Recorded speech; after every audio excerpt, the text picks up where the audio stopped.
It's Brian, and I just got back from Orlando after being invited out by Disney to be one of the first people to ride TRON Lightcycle Run, sponsored by Enterprise. Not them, not that Disney, my relatives who work there. So basically the same thing. Sadly, I don't actually have much footage of me on the ride or in the line or going to the ride, anything like that, because I didn't think it'd be fun to do that. I did take a little TikTok of me and, it was supposed to be funny, and I think it was, but that's about all I have. Genuinely, that is it. But the glory of the internet is that I can pick up other people's videos and use that, so I'm going to do that and talk about it. Okay, I'm in the middle of the edit, you can tell. Headphones. It sounds like I hate this ride. I don't hate this ride. It is a good ride. It just, I feel like it's a little short, and logistically there are some things that need to be ironed out, but it's a good ride, okay? I've been a negative person a lot recently, but it's good. Just, I have some thoughts. Okay, that's all. I'm going to split this video into different chunks to talk about certain aspects of it. And a lot of this is rehashed. There's talk about how short the ride is, the duration of it, I'll talk about that. There's talk about the seats and how restrictive or non-accommodating they can be for people who are even just slightly above average sized. And then just other aspects of the ride, the queue, the locker system, all of that kind of stuff. So let's get into it. I think the big problem with this ride is the duration of it. Just the way it's sort of segmented. You have the first part, which is the launch sequence, which is outdoors and genuinely really cool. Sitting in the front, you really feel like you are continually accelerating. You don't feel a point where you stop accelerating. It's longer than you anticipate. And then there's not a lot to see. You're in this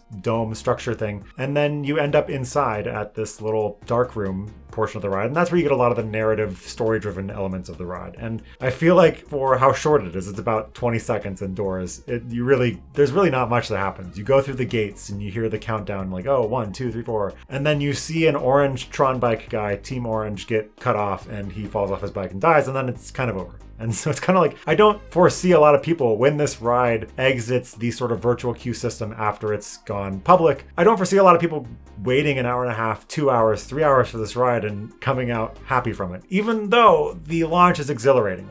Despite that, despite the theming elements that are really cool in the queue and on the ride apparatus itself, I don't know, I wouldn't wait more than an hour for it based on what I already did. I already did wait an hour for it, and I kind of was like, okay, that was cool, I guess. So I really, really am curious to see how it conveys once it opens up and there's a regular standby queue for it. I want to know how people respond to this ride. I don't think it'll be positively. Because as it is, it's just not a very strong value proposition to have this launch sequence and then be done. It'd be like if you got on the Incredicoaster in California, did the dash launch sequence, went up the hill, and then it was over. That's basically what it is. So it's kind of where's the rest of the ride? I don't know. Probably would have taken them 4 years to build more, but at this point, I kind of feel like they maybe should have. And then to talk about the ride apparatus itself, I'm just gonna come out right and say it. It's weird.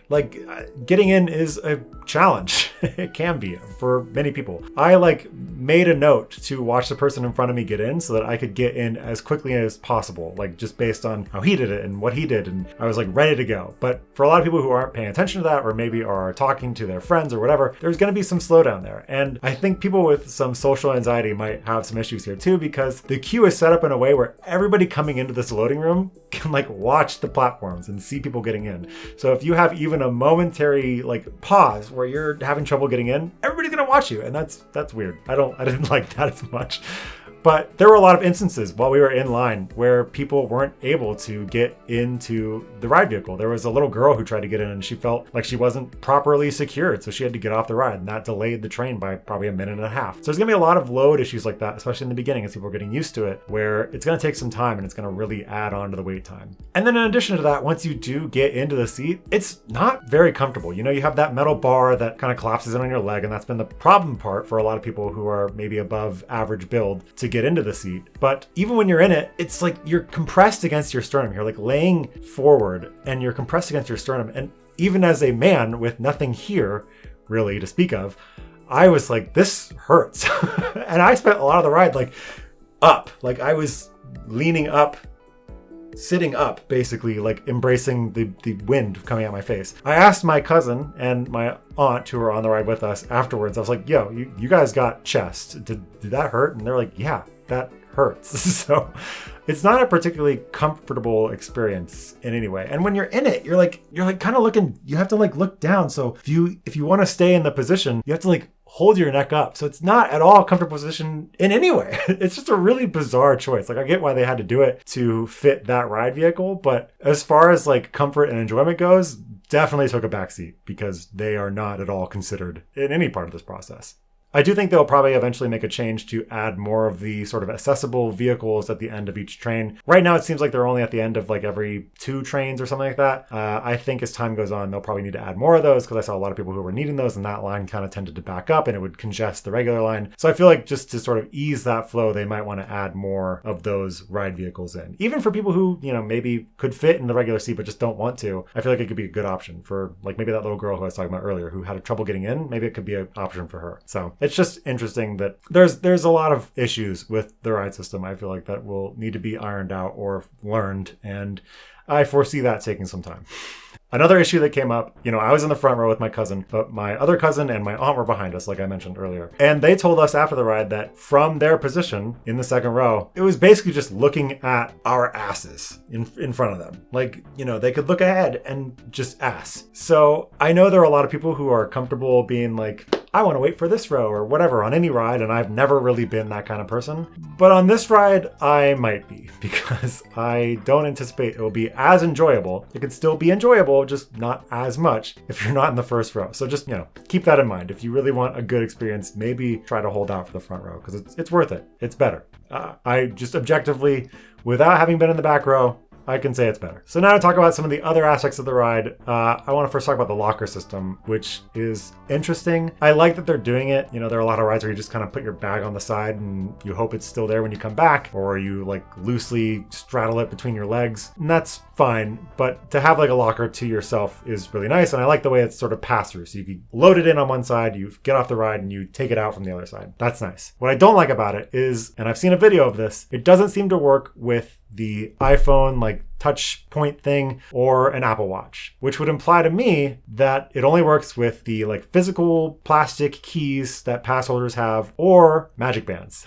And as someone who has bought not just one, but 2 of these stupid things, I still think that's stupid because there should be more ways to get into it. The phone is a great way to get into the parks. It should be a way to use the locker. If that is something that has already been changed or I just saw incorrectly, please let me know. But that is just what I've seen. I hope they change that, because for them to hand out another alternate option, whether it be like physical plastic cards or something to people on the ride, I feel like that will be a slowdown. I also feel like they don't convey well enough that you shouldn't lock your card in the, like you need to take your card with you or your magic band or whatever you use to unlock the device. Like all the videos that play before that room are all like, put all of your belongings into the locker. And I know someone's going to put all of their belongings, including their magic band or including their phone or whatever, means of opening the locker they have into there, and they're not going to be able to get it out. So I hope that they change some wording or, change the way of getting that stuff, because it's already seeming cumbersome and difficult. So locker system, good, but could be improved. Then the queue. Let's talk about the queue, because it's probably my favorite part of the ride. Genuinely. The outdoor queue is fine. There's like a zigzaggy portion outside, which is fine. It's under a canopy, so it's shaded. It's nice. You go inside, and then there's a room. And that first room is like the best part of the ride. I think it is. I won't spoil anything, but like the reveal in that room, Disney. Woo! It was good. I liked it. The rest of the queue is very well themed. I didn't like the indoor zigzag room back and forth because the video was playing and we were stuck in there for like an hour. And I had to keep on hearing the woman say, "Welcome to TRON Lightcycle Run." TRON Lightcycle Run is a fast-paced roller coaster type dark ride. And I just got really tired of it. I heard it probably 120 times, but it's fine. You got to really drill that stuff into people. And finally, like the outdoor part of the ride, I haven't spent much time in Magic Kingdom. I'm going to preface that here. I really haven't. So like, I couldn't tell you where it is. Like I know it's near Space Mountain, but I'm a Disneyland guy. I've been to Magic Kingdom twice in the last 15 years and only for like maybe a total of 6 hours. So I don't know much about that park. But like the actual structure itself at night, we got to ride at night. It was really cool. The light up effects on it are amazing. It's really fun to watch it. The way it changes from blue to orange at certain times is cool. Like I really like that part of it. And I think it's a beautiful mainstay on that sort of horizon of the park. So I like that part of it too. And that's kind of it. I just want to make a quick video talking about my thoughts about the ride. It was fine. I mean, I would ride it again if the wait was 45 minutes, but until it is that, I probably won't. I am grateful to have been able to go. I feel lucky that it lined up with the trip I already had planned. But yeah, I mean, it's fine. I previously was someone who hoped they would bring it to Disneyland, and now I am kind of on the fence about it. I don't care either way, but that's it. So goodbye. Have a good one. I'm not going to talk about Disney again for a while, so don't expect it. Okay, bye. I forgot one more thing. Very important note. TRON Lightcycle Run, sponsored by Enterprise, is the second best ride sponsored by Enterprise at Magic Kingdom. Just throwing it out there.